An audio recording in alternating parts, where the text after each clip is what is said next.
एका सेकंदासाठी डोळे बंद करा आणि कल्पना करा, एक असा क्षण जेव्हा संपूर्ण जग एकाच वेळी एकाच खेळासाठी श्वास रोखून बसलेला असेल. हा फक्त फुटबॉल नाही आहे, हा आहे the greatest show on earth. 2026 इतिहासात पहिल्यांदाच फिफा वर्ल्ड कप 3 देशांमध्ये खेळवला जाणार आहे. युनायटेड स्टेट्स, कॅनडा आणि मेक्सिको. पहिल्यांदाच 48 देश, 104 सामने, कोट्यवधी प्रेक्षक स्टेडियममध्ये, अब्जावधी लोक स्क्रीन समोर आणि लाखो स्वप्न एका ट्रॉफीसाठी लढणार आहेत. Think about it. इतिहासात सर्वात मोठा वर्ल्ड कप, इतिहासातील सर्वात जास्त सामने, इतिहासातील सर्वात मोठी प्राइज इकोसिस्टम आणि फुटबॉलचा असा उत्सव जो याआधी कधीच झाला नव्हता. पण वर्ल्ड कप म्हणजे फक्त 90 मिनिटाचा सामना नाही. वर्ल्ड कप म्हणजे एका देशाचा अभिमान, एका पिढीचं स्वप्न, एका खेळाडूच्या आयुष्यभराच्या मेहनतीचं उत्तर आणि कधीकधी संपूर्ण राष्ट्राच्या भावना. जेव्हा अर्जेंटिना वर्ल्ड कप जिंकतो तेव्हा फक्त मेस्सी जिंकत नाही, संपूर्ण अर्जेंटिना रडतो.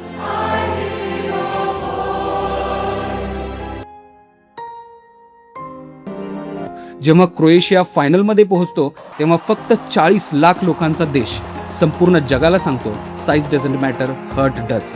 जेव्हा मोरोक्को सेमीफायनलमध्ये पोहोचतो तेव्हा फक्त एक संघ जिंकत नाही, संपूर्ण आफ्रिका आणि अरब जगाचा इतिहास बदलतो. फुटबॉल फक्त गेम नाही, it's emotion, it's identity, it's power, it's hope. पण या सगळ्या चित्रात एक प्रश्न अजूनही कायम आहे.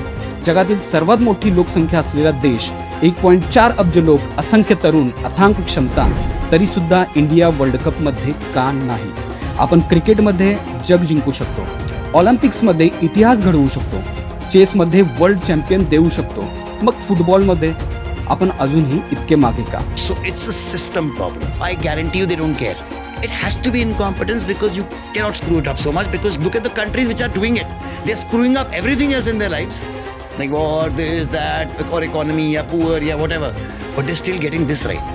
हा व्हिडिओ फक्त फिफा वर्ल्ड कप बद्दल नाही, हा व्हिडिओ आहे फुटबॉलने जग कसं बदललं याचा. वर्ल्ड कप 2026 इतिहासात इतका महत्त्वाचा का आहे आणि भारतीय फुटबॉलचं भविष्य नेमकं कुठं उभं आहे याचा शोध घेण्याचा.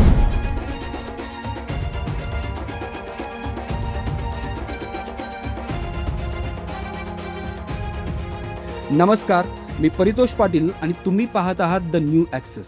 चला सुरुवात करूया त्या खेळापासून ज्यांनी युद्धही पाहिली आहेत, क्रांतीही घडवल्या आहेत, राजकारणही बदललं आणि करोडो लोकांच्या आयुष्याला अर्थही दिला.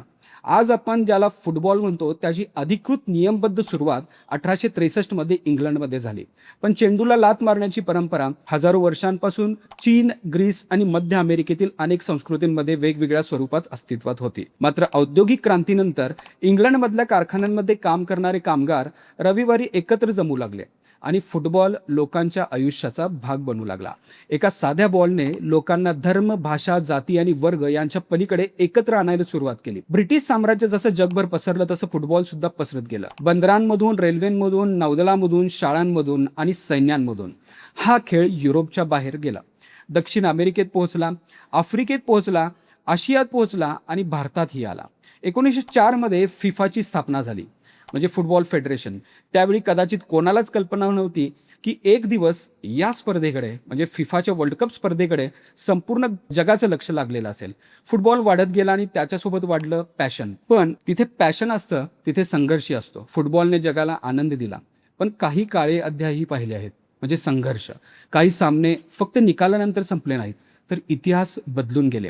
काही स्टेडियम आनंदाच्या आरोळ्यांमध्ये क्षणात शोकसभेत बदलले आणि तरीही या खेळाने पुन्हा पुन्हा लोकांना एकत्र आणलं.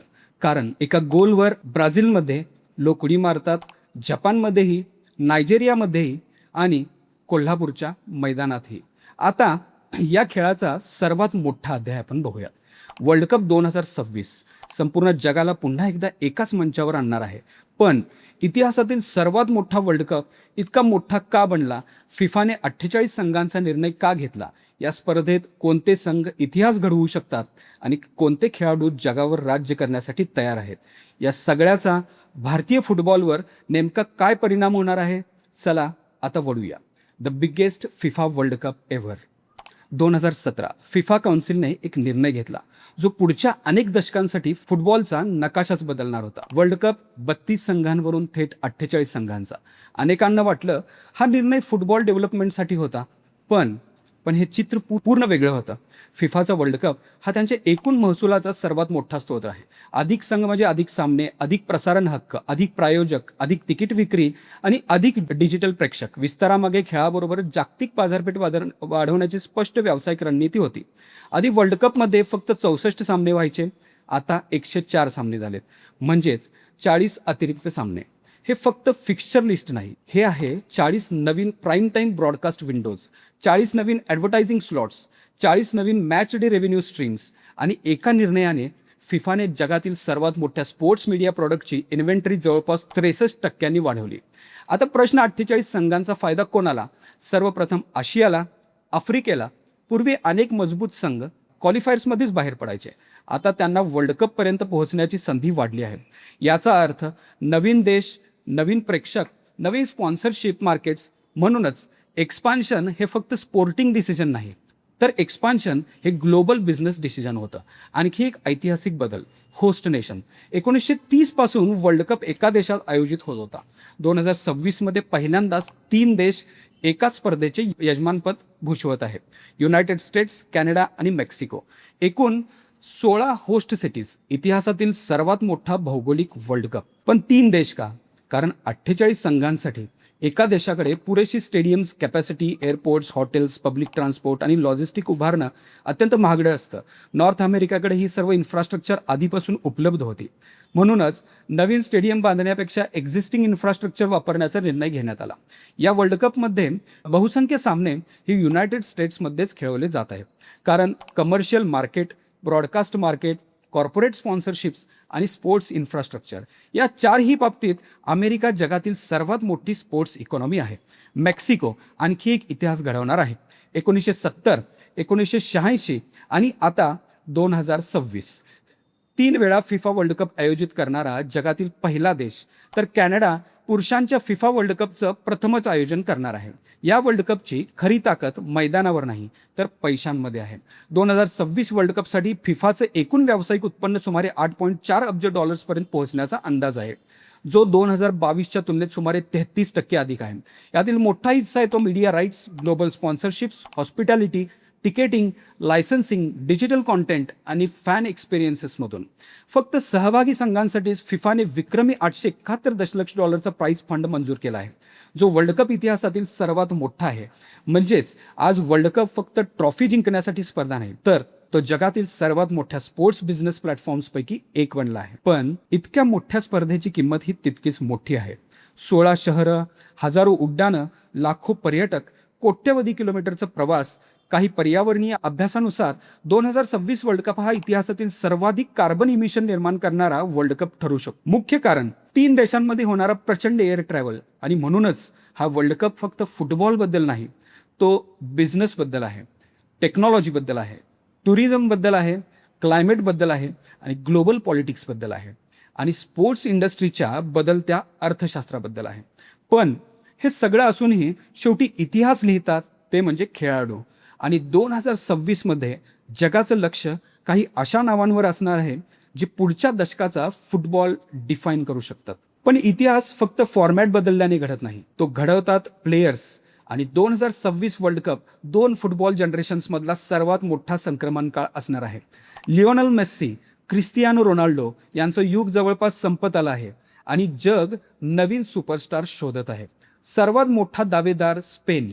युरो 2024 जिंकून स्पेनने पुन्हा एकदा सिद्ध केलं आहे की पोझेशन फुटबॉल आता फक्त बॉल कंट्रोल नाही, तर हाय प्रेस, व्हर्टिकल पासिंग आणि यंग टॅलेंटचं परफेक्ट मिश्रण आहे. दुसऱ्या बाजूला Argentina world championship. Lionel Messi असेल, पण विनिंग मेंटॅलिटी हीच त्यांची सर्वात मोठी ताकद आहे. फ्रान्स कदाचित जगातील सर्वात डीप स्क्वॉड आहे. एका पोझिशनसाठी 2 वर्ल्ड क्लास प्लेयर्स आहेत. इंग्लंड गोल्डन जनरेशनच्या शेवटच्या संधीसमोर उभा आहे. ब्राझील 5 वेळा वर्ल्ड चॅम्पियन झाला आहे, पण 2002 नंतर अजूनही 6व्या स्टारच्या शोधात आहे. पोर्तुगाल, जर्मनी, नेदरलँड्स आणि डार्क हॉर्स म्हणून मोरोक्को, जपान आणि कोलंबिया सारखे संघ पुन्हा एकदा मोठे उलटफेर घडवू शकतात. पण 2026 फक्त संघांचा वर्ल्ड कप नाही, तो आहे न्यू जनरेशनचा world cup. Kylian Mbappe, Erling Haaland, Lamine Yamal, Jamal Musiala, Jude Bellingham आणि फ्लोरिंडा वर्ड्स आणि पेड्री हे फक्त खेळाडू नाहीत, हे पुढच्या दशकातील फुटबॉलचे चेहरे आहेत. आता रायव्हलरीजबद्दल बोलायचं झालं तर अर्जेंटिना विरुद्ध ब्राझील, फ्रान्स विरुद्ध इंग्लंड, जर्मनी विरुद्ध स्पेन आणि प्रत्येक नॉकआउट मॅच एका फायनल सारखाच असेल. कारण 48 संघांच्या फॉर्मॅटमध्ये एका चुकीचा अर्थ सरळ एक्झिट. फुटबॉलमध्ये स्टॅटिस्टिक्स मॅचेस जिंकत नाही, पण पॅटर्न नक्कीच सांगतात. आणि मग गेल्या काही वर्ल्ड कप्सने एक गोष्ट स्पष्ट केली आहे की युरोप आणि दक्षिण अमेरिका अजून फुटबॉलवर राज्य करत आहेत, पण एशिया, आफ्रिका आणि नॉर्थ अमेरिका यांचं अंतर आधीपेक्षा खूप वेगाने कमी होत आहे. आणि इथेच सगळ्यात मोठा प्रश्न उभा राहतो. जपान करू शकतो, साऊथ कोरिया करू शकतो, मोरोक्को इतिहास घडवू शकतो, क्रोएशिया 4 दशलक्ष लोकसंख्येतून वर्ल्ड कप फायनल गाठू शकतो. आता सगळ्यात कठीण प्रश्न, जगातील सर्वात मोठी लोकसंख्या. सर्वात तरुण देशांपैकी एक, सुमारे 65% लोकसंख्या 35 वर्षाखालील. पण फिफा वर्ल्ड कपमध्ये भारताचं नाव नाही. तर ते का नाही? उत्तर मैदानावर नाही. हा प्रश्न टॅलेंटचा नाही, हा प्रश्न सिस्टमचा आहे. भारतात फिफा नोंदणीकृत लाखो खेळाडू नाही, कारण आपल्या ग्रासरूट्स फुटबॉलची रचना अजूनही मर्यादित आहे. युरोपमध्ये मुलगा 6-7 वर्षांचा झाला की तो क्लब अकॅडमीमध्ये प्रवेश घेतो. भारतामध्ये अनेक मुलांना फुटबॉल अकॅडमी म्हणजे काय हा प्रश्न आहे, हेच माहीत नसतं. आपण क्रिकेटमध्ये टॅलेंट शोधतो, फुटबॉलमध्ये टॅलेंट हरवतो. आज भारताचा फिफा रँकिंग जगातील सर्वोच्च संघांपासून खूप मागे आहे. याचा अर्थ आपण वाईट खेळतो असं नाही, याचा अर्थ आपण सातत्याने उच्च दर्जाच्या आंतरराष्ट्रीय स्पर्धांमध्ये खेळत नाही. फुटबॉलमध्ये रँकिंग लीग पोझिशनसारखी नसते. ती ठरते तुम्ही कोणाविरुद्ध खेळत आहात, किती वेळा खेळता आणि जिंकता किती. याच ठिकाणी भारत मागे पडतो. आता लीग स्ट्रक्चर 2014 मध्ये इंडियन सुपर लीग सुरू झाली. उद्देश स्पष्ट होता, फुटबॉलला एंटरटेनमेंट बनवायचं. Professional clubs, international players, modern broadcast, corporate investment आणि भारतात फुटबॉलला नवीन ओळख मिळाली. आज ISLचे ब्रॉडकास्ट प्रोडक्शन एशियामधील सर्वोत्तम स्पोर्ट ब्रॉडकास्टपैकी एक मानले जाते. अटेंडन्समध्येही काही क्लब 20 ते 30 हजार प्रेक्षक सहज मैदानात आणतात. पण इथेच दुसरा प्रश्न निर्माण झाला. लीग लोकप्रिय झाली, पण ग्रासरूट्स ते प्रोफेशनल ही पाईपलाईन अजूनही मजबूत झाली नाही. एकाच देशाला वर्ल्ड कपपर्यंत पोहोचवण्यासाठी फक्त टॉप लीग पुरेशी नसते. त्यासाठी हजारो प्रशिक्षित कोचेस, शेकडो licensed academies, sports science, data analysis, nutrition, psychology आणि 10 ते 12 वर्षांची सातत्यपूर्ण प्लेयर डेव्हलपमेंट लागते. युरोपमध्ये 16 वर्षांचा मुलगा चॅम्पियन्स लीगच्या क्लबमध्ये ट्रेनिंग घेत असतो. भारतात अनेक प्रतिभावान खेळाडू 16 वर्षांपर्यंत योग्य टर्फवर सुद्धा खेळलेले नसतात. कॅलेंडर, युरोपमधील अनेक प्रोफेशनल प्लेयर्स वर्षाला 50 ते 60 कॉम्पिटेटिव्ह मॅचेस खेळतात. भारतात अनेक युवा खेळाडूंना इतक्या दर्जेदार स्पर्धाच मिळत नाहीत. फुटबॉलमध्ये एक्सपिरियन्स ट्रेनिंगपेक्षा जास्त महत्त्वाचं असतं आणि याच एक्सपिरियन्समध्ये भारत मागे पडतो. पण या सगळ्या अडचणी असूनही एक गोष्ट आशा देते, ती म्हणजे भारतात फुटबॉलवर प्रेम करणारे लोक कमी नाहीत. फक्त ते एकसारखे दिसत नाहीत एवढंच. कारण भारतात फुटबॉल एका शहरात नाही तर अनेक छोट्या छोट्या संस्कृतींमध्ये जगतो.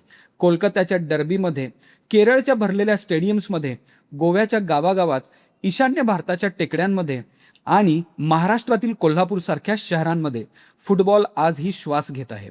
म्हणूनच प्रश्न टॅलेंटचा नाही, प्रश्न पॅशनचा नाही, प्रश्न आहे त्या पॅशनला वर्ल्ड कपपर्यंत पोहोचवणाऱ्या सिस्टमचा. आणि भारताच्या काही शहरांनी ही गोष्ट अनेक वर्षांपूर्वीच समजून घेतली होती. जर तुम्हाला वाटत असेल की भारतात फुटबॉल कल्चर नाही, तर तुम्ही चुकीच्या शहरात उभे आहात. कारण भारतात फुटबॉल एका लीगमध्ये नाही, तो संस्कृतीमध्ये जगतो. सुरुवात करूया कोलकात्यापासून, भारतीय फुटबॉलची राजधानी. इथे मोहन बगान आणि ईस्ट बेंगाल यांच्यातील डर्बी हा फक्त सामना नसतो, तो 100 वर्षांपेक्षा जास्त इतिहास, अस्मिता आणि लाखो चाहत्यांच्या भावना घेऊन मैदानात उतरतो. याच शहराने भारतीय फुटबॉलला सिलियन मॅन्ना, PK बॅनर्जी, चोनी गोस्वामी आणि अनेक दिग्गज दिले. आता केरळ, इंडियन सुपर लीगमध्ये केरला ब्लास्टर्सच्या होम मॅचेस आशियातील सर्वाधिक उत्साही फुटबॉल ॲटमॉस्फिअरपैकी एक मानले जातात. इथे फुटबॉल हा वीकेंड नाही, एंटरटेनमेंट नाही, तो दैनंदिन आयुष्याचा भाग आहे. गोवा, भारताचं सर्वात छोटं राज्य, पण प्रोफेशनल फुटबॉलचा सर्वात मोठा प्रभाव. सालगावकर, डेम्पो, चर्चिल ब्रदर्स, स्पोर्टिंग गोवा यांनी दशकानुदशके भारतीय फुटबॉलला आकार दिला. आज ही राष्ट्रीय संघातील खेळाडू गोव्याच्या फुटबॉल इकोसिस्टममधून घडलेले आहेत. आता north east India, Manipur, Mizoram, Meghalaya, Assam या राज्यांची लोकसंख्या कमी असेल, पण राष्ट्रीय संघात त्यांचं योगदान अनेक मोठ्या राज्यांपेक्षा जास्त आहे. इथल्या मुलांसाठी फुटबॉल हा करिअर आहे, लाईफस्टाईल आहे, ड्रीम आहे. आणि आता महाराष्ट्र, विशेषतः कोल्हापूर, क्रिकेटच्या प्रकाशझोतात अनेकदा दुर्लक्षित राहिलेलं पण फुटबॉलचा वारसा जपणारं शहर. दशकानुदशके कोल्हापूरमध्ये स्थानिक स्पर्धा, नाईट टुर्नामेंट्स, शालेय स्पर्धा आणि क्लब संस्कृती आजही हजारो प्रेक्षक मैदानावर आणते. इथे फुटबॉल हा टीव्हीवर पाहायचा खेळ नाही, तो मैदानावर जगायचा खेळ आहे. म्हणजे भारतात समस्या फुटबॉलची लोकप्रियता नाही, समस्या आहे या सर्व फुटबॉल कल्चर्स एकाच राष्ट्रीय व्हिजनमध्ये जोडण्याची. जपानने 1993 मध्ये जे लीग सुरू केली. आज त्यांचे खेळाडू प्रीमियर लीग, बंडिसलिगा, ला लिगामध्ये खेळतात. क्रोएशिया अवघी 40 लाख लोकसंख्या असलेला देश, पण गेल्या 2 वर्ल्ड कप्समध्ये एक फायनल आणि एक थर्ड प्लेस.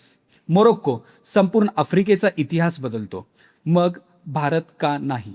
उत्तर एकाच वाक्यात आहे, आपल्याकडे टॅलेंट आहे, पॅशन आहे, पॉप्युलेशन आहे, पण इलाइट डेव्हलपमेंट सिस्टम अजून तयार झालेला नाही. जर प्रत्येक जिल्ह्यात गुणवत्तापूर्ण फुटबॉल अकॅडमीज उभ्या राहिल्या, जर लायसन्स्ड कोचेसची संख्या अनेक पटींनी वाढली, जर school football, university football, state leagues आणि प्रोफेशनल क्लब्स एकाच डेव्हलपमेंट पाथवर जोडले गेले, तर भारताचा वर्ल्ड कप हा स्वप्न राहणार नाही, तो टाईमलाईन बनेल. कारण वर्ल्ड कपला पोहोचणारे देश एका रात्रीत तयार होत नाहीत, ते 15 ते 20 वर्ष सातत्याने एकच सिस्टम उभारत राहतात. आणि कदाचित आज भारतीय फुटबॉल समोर उभा असलेला सर्वात मोठा प्रश्न, आपण वर्ल्ड कप खेळू शकतो का? हा नाही, हा प्रश्न आहे, आपण वर्ल्ड कपसाठी आजपासून तयारी सुरू करणार का? कारण इतिहास नेहमी स्वप्न पाहणारे लोक लिहित नाहीत, इतिहास स्वप्नासाठी दररोज काम करणारे देश लिहितात. चला एक शेवटचा विचार करूया. 2026 फिफा वर्ल्ड कप, 104 सामने, 48 देश, अब्जावधी प्रेक्षक, जगातील सर्वात मोठा स्पोर्टिंग इव्हेंट. या स्पर्धेत काही देश ट्रॉफी जिंकतील, काही देश इतिहास घडवतील, काही देश पुन्हा एकदा निराश होतील, पण भारत पुन्हा एकदा प्रेक्षक म्हणून वर्ल्ड कप पाहणार आहे. आणि कदाचित यापेक्षा मोठं दुःख फुटबॉल प्रेमींसाठी दुसरं नाही. कारण समस्या टॅलेंटची नाही, सुनील छेत्रीसारखा खेळाडू जगाला आपण देऊ शकतो. समस्या पॅशनची नाही. कोलकाता, केरळ, गोवा, ईशान्य भारत आणि कोल्हापूरसारखी शहरं आज ही फुटबॉलसाठी जगतात. समस्या पैशांचीही नाही. आज भारताची अर्थव्यवस्था जगातील सर्वात वेगाने वाढणाऱ्या अर्थव्यवस्थांपैकी एक आहे. खरी समस्या दीर्घकालीन व्हिजनची आहे. फुटबॉल हा 4 वर्षांचा प्रोजेक्ट नाही, तो 20 वर्षांचा नॅशनल मिशन असतो. जपानने ते केलं, साऊथ कोरियाने ते केलं, मोरोक्कोने ते केलं, क्रोएशियाने ते केलं. त्यांनी एका रात्रीत वर्ल्ड कप गाठला नाही. त्यांनी दरवर्षी एक चांगला कोच तयार केला, एक चांगली अकॅडमी उभी केली, एक चांगली लीग सिस्टीम उभारली आणि एका पिढीनंतर संपूर्ण जगाने त्यांची दखल घेतली. आता भारतासमोरही तीच संधी उभी आहे. कारण 2026 वर्ल्ड कपमध्ये एशियाला इतिहासातील सर्वात अधिक जागा मिळाल्या आहेत. याचा अर्थ वर्ल्ड कपचं दार पूर्वीपेक्षा जास्त उघडलं आहे. पण दार उघडणं पुरेसं नसतं, तिथपर्यंत चालत जाण्याची तयारीही लागते. आणि आता मी तुम्हाला एक प्रश्न विचारतो, जर आजपासून भारतात प्रत्येक जिल्ह्यात फुटबॉल अकॅडमीज उभ्या राहिल्या, प्रत्येक शाळेत नियमित फुटबॉल लीग सुरू झाली, प्रत्येक राज्याने यूथ डेव्हलपमेंटवर गुंतवणूक केली आणि पुढची 15 वर्ष आपण सातत्याने फुटबॉलवर काम केलं, तर 2042, 2046 किंवा 2050 कोणता वर्ल्ड कप भारतीय तिरंगा मैदानावर घेऊन येईल? आणि त्याहून मोठा प्रश्न, तुमच्या मते भारत फक्त वर्ल्ड कप खेळेल की एक दिवस वर्ल्ड कप जिंकेल? हे तुमचं उत्तर खाली कमेंट्समध्ये नक्कीच लिहा. आणि जर तुम्हाला वाटत असेल की भारतीय फुटबॉलबद्दल अधिक चर्चा व्हायला हवी, अधिक लोकांनी हा खेळ समजून घ्यायला हवा, तर हा व्हिडिओ प्रत्येक फुटबॉल लवरपर्यंत नक्कीच शेअर करा. कारण बदल नेहमी मैदानावरती सुरू होत नाही, तो विचारांमध्ये सुरू होतो. मी परितोष पाटील, तुम्ही पाहत होता the new axis. See you in the next one. Until then keep questioning, keep learning. Thank you.